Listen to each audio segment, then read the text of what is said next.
Welcome to the Partnership Economy. This podcast explores the power of partnerships through candid conversations with industry leaders. Join our hosts, Dave Yavano, CEO, and Todd Crawford, co-founder of Impact.com, as they unpack the future of partnerships as a lever for scale and an opportunity to put the consumer first. Welcome back to the Partnership Economy podcast.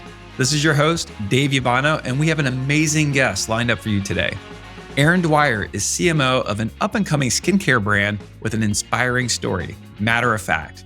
Her career journey has spanned a diverse range of industries, from beauty, including working at Drunk Elephant and OUAI, to entertainment, to online gaming. Erin is passionate about keeping up with the online landscape and staying ahead of e-commerce trends, emerging social media apps, and web platforms. In this episode, we discuss what it really takes to build a brand today, especially in a noisy space like the beauty industry. We compare marketing and customer acquisition to what it was 10 years ago and how this evolution brings about new challenges for modern marketers. We also delve into the rise of influencers and how to effectively work with and compensate them to see success. This is a jam-packed episode, and I strongly suggest tuning in.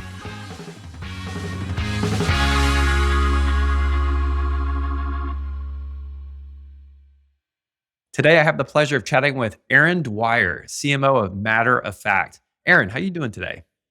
I'm wonderful. Thanks for having me, Dave.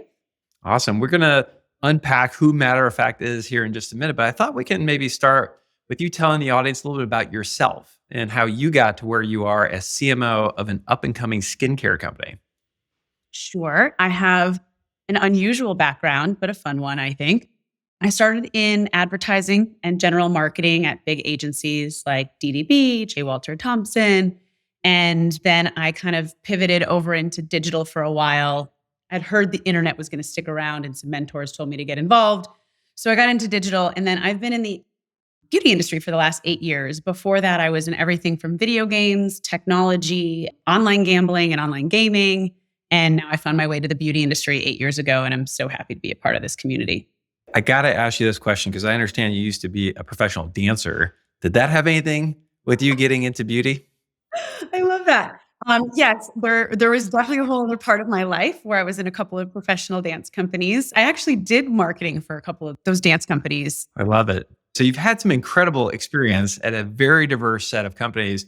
Was there a common thread between entertainment, gaming, beauty, dancing that you discovered? I think passion's a key component there. You have to have a lot of passion to do what we do. But I think also the consumer base is extremely passionate. And so when you look at video games and people who play video games, that's a very strong community. It's very passion-based, love and hate-based. You have the same in entertainment. People become these ultra fans of whether it's TV shows or entertainment, such as movies, music. And then you have the same thing in the beauty industry. People are extremely passionate. So I love finding passionate consumers and harnessing that to build community and advocacy. And then the other thread of all those industries is they've always kind of been on the cutting edge of innovation and pushing things forward. So whether that be adopting new things like when social media came out, or even the internet, when online gambling happened, they were the first to do an only online business model. So being in parts of industries that are willing to kind of challenge, press forward, and innovate has always been a little bit of a thread for me. That's great. So it sounds like, your current role and the timing of this conversation fits perfectly in with acquiring new, passionate consumers. I think people are doing a lot of research now before they're buying products online, for example. I know that Matter of Fact just launched in Sephora. Could you tell our audience just a little bit more about Matter of Fact as a company, what it's all about? Yeah, absolutely.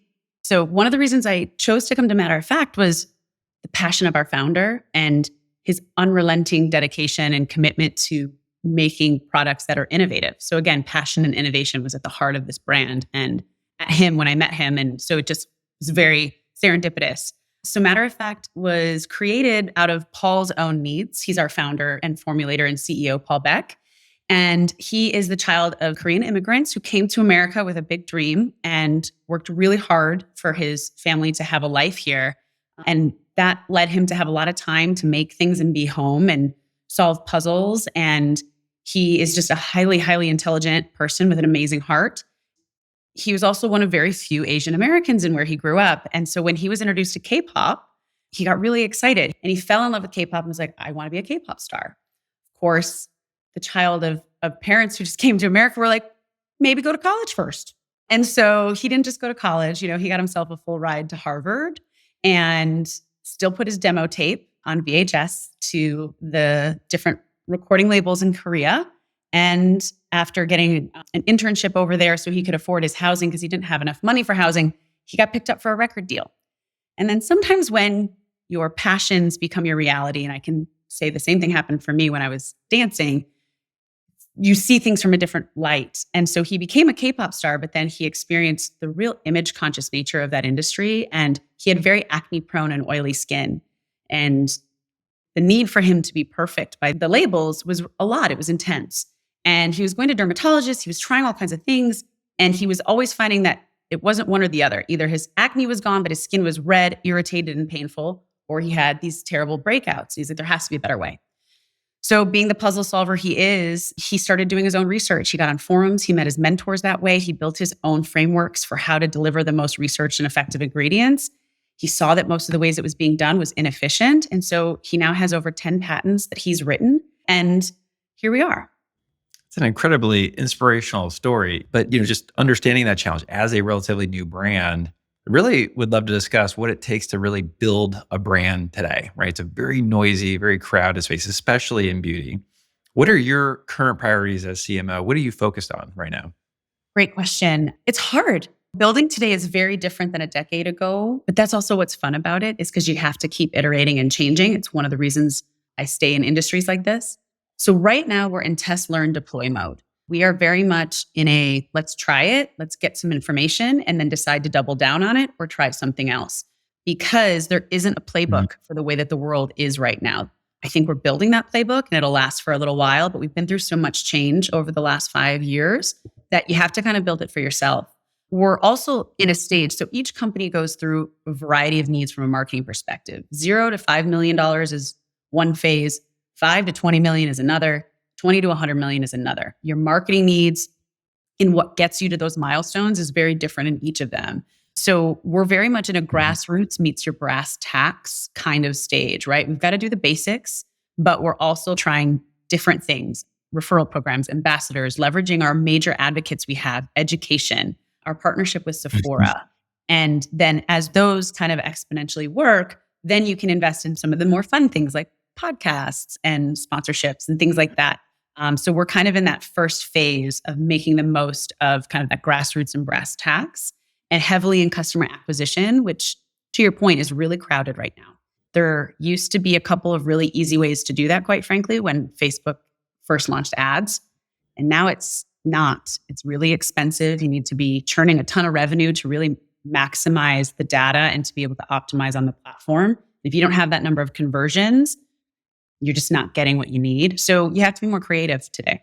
Yeah, and just knowing that the consumer source of information has changed quite a bit. Just curious how people are discovering about your product through other people. And when we talk about like what it really takes to build a brand today, are there any like hard-hitting tips, things that you're realizing that you're experiencing right now, just to kind of have matter of fact become known? So there's a few things. One is being consistent. You really need to be consistent with your message. I consider today no longer a funnel. I heard somebody years ago call it a pinball machine, and it makes total sense. You don't know where your consumer is going to hear your message, whether it's an influencer from your channel, from a press outlet, an affiliate person, a podcast. So you have to be very consistent so that no matter where they bump you before they end up down the conversion hole, you have to make sure that wherever they're touching that and wherever they're bouncing, it's a consistent message. And the other piece of that is you have to have an incredible differentiated product that you can prove, especially in our industry, works.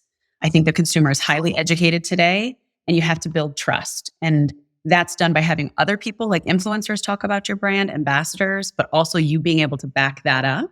That's one of the things I respect deeply about Paul is from the beginning, he's done more clinical research on the products and on the products on actual people than I've ever seen before. We do it for every single product to make sure that it does what we say it will do, and that we know that people will have the results that we're expecting and hoping for them. I couldn't agree more. And I think that really hits the nail on the head and what I was hoping to hear, that, because consumers are sharing their experiences much more broadly, whether they're compensated for their stories or not, people are talking about brands. I think brands need to realize that and embrace that find ways to draw alliances with those sources of commercial information. Ultimately, all these factors benefit the end consumer because they're demanding higher quality products, higher quality marketing, but ultimately it's better products, a better product experience. So in that vein, when you think about, you've been doing marketing for a long time, think about customer acquisition and marketing today relative to, call it 10, 15 years ago, where there wasn't as much of a source of truth out there about products, not the way that it is today. Like, when I think of the journey of a platform like YouTube, for example, the way we're using YouTube now to source reviews and other people's experiences with products is very different than it was 10 years ago. So what's it like today? The challenges marketing, call it 10, 15 years ago to now. What are the biggest changes that you've encountered? There's so many, because one is that I think is an interesting evolution I've noticed is 10, 15 years ago, metrics and analytics were kind of like a dorky thing. And I worked in direct mail, so I got early access to understanding cluster testing and KPIs and audience segmentation. And then I remember being in entertainment and no one really talking about KPIs, right? You were still doing kind of these print things and billboards and TV buys with limited accountability. And now it's almost, we've overcorrected. We're almost addicted to metrics. Like, it's hard to, as a marketer today, to be like, I want to do this thing without being able to say, I'm going to get X, Y, and Z. I'm going to be able to prove it to you in this many days or weeks. Where marketing used to be a mix. And I think we actually have to figure out that balance again, because the way we built brands before was with a little bit of trust in upper funnel, things that weren't going to just immediately churn out KPIs, and creating custom KPIs for that. So saying, okay, guys, we're doing this, but we're not trying to make money. It's just an awareness play. So let's just look really hard at impression reach and quality of the traffic we get. If we make everything about conversion or adoption, we're really kind of choking out the brand development. Another piece that I think has changed a lot is that there was the digital transformation moment. So again, adoption into digital, whether that be performance marketing, social media, all of that initially was slow. And then we went through a really good adoption, I would say around 2014 to about 2020. Those 6 years were great. Then we had the pandemic. Everyone was kind of on this. It's all digital. It's, drones are going to deliver everything. No one's going to go to stores. And what really happened, I think, is it oversaturated digital. And now we're in a situation where you can't do with digital what you could even 5 years ago, because there's so many people marketing on it. There's so many people on it. There's so much content. You can't break through. So now you're actually seeing the cycle come back. Print media, outdoor guerrilla work. This is basically new radio. And I think that you're going to have to find a balance in your marketing so you can break through, because it did get so crowded in the digital space. One of the things that I've learned from you in prior conversations is the interest that you have, matter of fact, to build out the brand, right? And have that brand mean something. One of the things that I see personally, sample size of one, on platforms like Instagram, for example, is a lot of transactional sort of advertising. They're selling this product and it's a quick, almost like an impulse purchase to buy, but there's no real brand development happening. When you kind of think back to your early days of marketing, I remember you kind of sharing concepts around TRPs and things like that, and building brands. Like, how do you think about that then? Yeah, I think building a brand solely in digital is exceptionally hard today. I think it was possible when Instagram wasn't littered with marketing as it is today. And so as a brand, you have to be careful too, so people know that you're legitimate, right? It goes back to being able to feel legitimate. So that's the hard part with brand. And that's why I think there's this component of what you say, but then you have to have other people talking about it in a way that feels honest and feels informed and feels genuine and authentic, which is hard. But otherwise, you'll constantly be in that, to your point, the sales pitch that has become a lot of the social channels. And I think with the movement of TikTok Shop, it's going to be a very interesting tipping point for that platform. It was huge in China. Social shopping was big for about 6-7 years, but they've also had their tipping point where it's become oversaturated. Do I really believe what this person's telling me? So it'll be interesting to see how social moving into the social commerce space impacts itself becoming more of a transactional part of your brand versus the place where you used to build community and information and advocacy. And it's kind of flipping it a little bit than where it was 5 to 7 years ago. Yeah. I think a lot of the changes that we're witnessing today are largely due to that modern buyer taking back control, not wanting to be sold to all the time via blatant advertising. What channels have you found to be the most successful in customer acquisition today? When you talk about the brass tacks and things that you're doing to acquire customers, what are those channel strategies for you? I wish that there was just a lightning bolt answer for that, because that would make my days much easier. It's hard right now. It used to be Meta. Meta was a really cost-efficient means, and we all know that Apple made some changes, and since then, it's never quite been the same. So the cost on there has just kind of become unscalable for a lot of brands, I think, at certain stages. So influencer is a big part of it, because what I think is interesting about the platforms is I'm spending more money with influencers than I am with the platform now, because the advertising isn't efficient as the reach and the potential I get with some of these phenomenal creators. I think being discovered as a brand on social is a lot harder. No one goes to social media and goes, I want to find Matter of Fact today. They go and they look at cool content and what they're talking about. And that's how you kind of become a part of the conversation. So that's a key part of it. Lower funnel has worked well, but that's more past acquisition. And then collaborations, partnering with like-minded brands and like-minded people that have similar approaches to what they do and maybe are complementary, is a really great way for us to build that out as a small brand. And then the typical grassroots stuff, right? Ambassadors, referral program. We have hardcore fans of our products. People use it and then they swear off everything else. They love it. So if I can take that and fuel it, that's the most genuine form of marketing, right? It used to be called word of mouth marketing, and everyone tried to figure out where that was coming from. And that's been decades of that. So I think it's that same piece for us that's the most efficient, is using those ambassadors and advocates in real life and online to kind of help spread the word. Yeah, I mean, that's quite an evolution when you think about it. I don't want to go too far back, but you used to be able to get your message out via TV and radio even, or other print. And I think because there was less competition, that was maybe a more successful strategy. You look at digital, it used to be a lot easier. There was a silver bullet. It was called Google paid search, right? You just pay a certain price and you're at the top of the sponsored listings. And I think you're right. I think there has been a lot of saturation in the market of choice. What I'm hearing you say is that rather than getting in there and fight the competition of traditional ads, find people who command an audience, who have a trusted relationship with an audience or a base of customers, draw an alliance with them, form a partnership with them, and let them, speak on your behalf. It's so funny because I was talking to someone on my influencer team about how we used to talk about TRPs, and that's how old I am, total rating points and frequency and reach, and how now we talk about follower counts and retention of reach and retention of quality of the impressions, everything. Like we have all these new metrics that are very different. And it's interesting because I was watching football last week on YouTube Live, and I had these ads come up, and they were all clearly targeted to me. They were all skincare, hair care, beauty brands. And I sat there and I was like, man, I remember buying on ESPN or ABC on football, and the assumption was it was mainly men. And there was only a very specific amount of inventory, and that was it. Now we have infinite inventory. It's just evolved so much of how do you pick and how do you target and how do you know your audience well enough to know that, Erin, who loves skincare, also loves her fantasy football and her Buffalo Bills. And so find her on YouTube Live on Thursdays and Sundays. And it's a lot to think about. It was so much simpler, 30 years ago.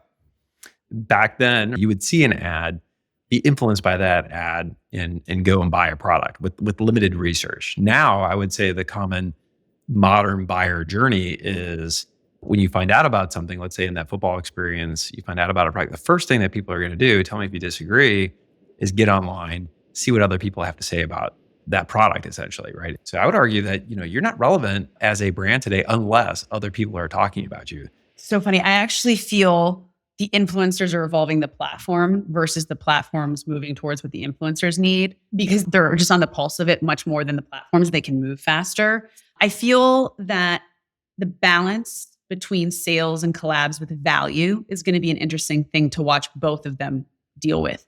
So like I mentioned, Meta could be making so much more money if they figured how to monetize the content versus just the ads. It's the economy of all of this. It's all dollars.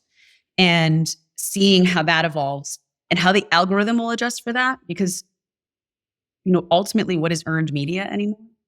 And it's really hard to get truly earned media and grassroots anymore. Somebody wants free product, or they want an affiliate link, or they want to be paid for the content they created. So I think watching how the platform algorithms adjust to what's genuine content versus collab and partner content will be interesting. I think they have a real chance if they balance the valuable content to a consumer versus just the transactional content. And that's going to be in how the algorithm plays. Yeah, and talking to a lot of creators, they want longer term relationships also. They don't want to be seen as this transactional, okay, today or this week, here I am talking about a different brand. I think the more successful ones are playing the long game. Is there an example of an influencer partnership in the beauty space that you can highlight as a partnership done right? Yes, it's hot off the press, but Mac just did some really cool stuff with Tube Girl. She dances in the tube in like the subway, and she's, a lifestyle influencer who makes fun content, but she's not a beauty influencer, right? That's not her initial platform. And so I even have to call myself out on that, in that a lot of times as the head of marketing, you're like, oh, but they're fashion. Instead of being like, ooh, what's a creative way we could use this person? And they loved her content. They loved that she was creative expression, which aligns so perfectly with the Mac brand. It's all about creative expression, has been from the beginning. Again, consistency. And so they reached out to her and she made a video, but then they had her walk on the runway at one of their shows recently. So they also took it from online to offline, and they've made it also beneficial to her. She's now just not Tube Girl. She's Tube Girl who's walked in a show and has Mac and has done a beauty thing and can kind of bend and has that flexibility. So it's mutually beneficial. So I thought that one was really amazing. And I've been a fan of Mac on a lot of levels, and they've stayed so true to themselves over the years. And it shows in those kind of activations. And it was fun. That was fun. I love that example. Another hot topic that I always come across is how brands compensate different partnerships, especially influencers and creators that they work with. In your experience, how do creators like to be compensated for their work, and what do you recommend for other brands? It really depends on the creator and the brand and the stage of the relationship. I think in the beginning, most creators are going to look for some sort of commitment, some sort of transactional experience. But as they get to know you and you can build that relationship, you can expand it. There are some that know their lane, though. There are some that are like, I sell product really well and I want a cut of that. I'll make more selling in a cut of it than I will if you pay me per post or per video. And so I think it's about having an open dialogue, just like you have to about the type of approach to content and what they're going to make, about what serves your business and serves them, knowing how their quote unquote economy works. Are they mainly upper funnel and you want to do a lot of awareness and they get a lot of views, but they're not going to get a ton of clicks and purchases? Or are they more middle lower funnel where they're like, people buy the stuff? So I've also seen a lot of hybrid where they get paid a little bit for the content and then they're an affiliate partner and they can get a lot from, a variety of different platforms. We use Shop My Shelf, for example. So it really depends on the creator knowing where they think they're the strongest and then a brand supporting that. I think you have to be flexible to make the whole kind of economy work well for everybody. It also depends on where it sits in the marketing funnel too, right? So, we've got a couple creators that their purpose is really to tell a very key part of the brand story. And they come with extreme credentials. They're MDs or PhDs. And so that comes with its own KPI value for me that's different than somebody I know a couple influencers who can sell for us. They can talk about it. They have honest reviews. They show their results and it sells. So I can justify a large payment for a single piece of content because its purpose is different than somebody I have a long-term, just ongoing relationship with to sell products. I think it definitely makes sense because, as you pointed out, you're incentivizing creators to be a marketer for your brand, but also a salesperson. So having an incentive for them to keep working towards your brand. So yeah, a really good example where kind of a hybrid model or a post-plus model makes sense. Okay, we're nearing the end here, Erin. Just to wrap up our conversation, I always like to ask, what trends are you paying attention to right now? So I would say my core trend is to not easily get distracted by trends. You've got to focus on your own audience and maximize that. I do think that there's moments though, right? So making, especially a small brand like us, TikTok Shop being in beta and some of the ability to get on that quickly, you can leverage the fact that they're going to benefit people who are on the shop and the algorithm, and it can kind of be a little hack. Same thing with YouTube Shorts right now. That content platform is well benefited in the algorithm because it's new and they're trying to kick it off, right? There was a moment where if you leveraged it, those moments are great, but that doesn't mean to fully pivot your strategy, right? It's kind of additive to take advantage of those moments to hack. So for me, it's really making sure that you know your audience and which trends apply to it. So Gen Z is a huge topic. There's an article every day, every hour about Gen Z, but that doesn't mean that I need to build a whole strategy around Gen Z. It can be a distraction to kind of the focus. And so just making sure that you're paying attention to those. I think another trend that I really love is making moments out of things instead of mentions. So making moments instead of mentions. I talked about Mac doing what they did, but I also really admire K18. They do a lot of really amazing stuff in the creator and influencer space, but they have a great instant results product, which works really well in social content, but they go above that. They could just leverage the before and after and like the story, but they see creators and consumers as people. And so they search and they find people who are having breakage issues with their hair or having some sort of hair crisis. And then they send their pro stylist teams to help them and to use the product and to get them into whether it's a wedding or a prom or they're experiencing something. And ultimately, that's the core of what social was supposed to be, right? It was based in humanity. It was based in community. And so that's a trend I hope comes back more, is using it around humanity and community, which I think K18 did a really great job with how they're activating there. Yeah, and I'm assuming that with all that, still holding on to the authenticity aspect of it as well, not doing it, with the constant intention just to keep promoting your brand. At the end of the day, just being a hell of a lot more relevant to people today, right? Nobody, again, wants to be sold to. Well, thank you, Erin. That was awesome. Thank you for joining us on this episode of the Partnership Economy Podcast. We cover a wide range of topics. Can't wait to watch Matter of Fact continue to grow. To our listeners, thank you for tuning in. We'll see you next time on the Partnership Economy Podcast. There's a lot to unpack from this episode. One point that stood out to me was just how difficult customer acquisition is today. Channels that used to be efficient, like Meta, have become increasingly expensive and oversaturated. All of these trends lead to brands needing other people to talk about them in a way that feels genuine and honest, and not like a sales pitch.